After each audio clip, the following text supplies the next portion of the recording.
بسم اللہ الرحمن الرحیم۔ السلام علیکم ورحمۃ اللہ وبرکاتہ۔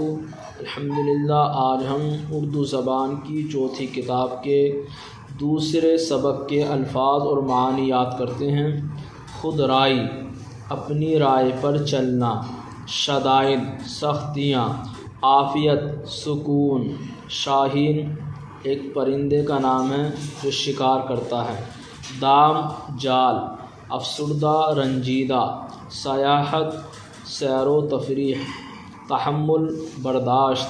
قطع تعلق کو ختم کرنا۔ نفری، لعنت، ملامت۔ سبیل، راستہ۔ پژمردہ، اس کے معنی بھی گویا مرجھایا ہوا۔ غم گسار، ہمدرد۔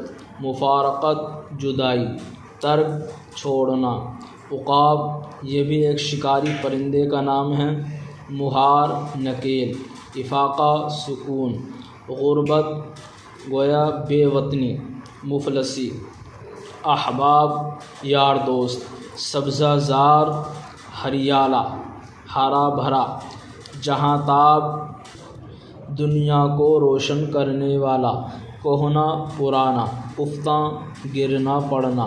راحت افزا، گویا راحت بخشنے والا۔ علم، درد۔ دلکشا، دل خوش کرنے والا۔ مخلصی، چھٹکارا پانے والا۔ فرسودہ، گھسا ہوا۔ حیران، پریشان۔ کلفت، اس کے معنی بھی تکلیف، پریشانی۔ ہیچ، بے فائدہ۔ منظر، نظارہ۔ قضا، موت۔ اثنا، درمیان۔ مدارات، خاطر تواضع۔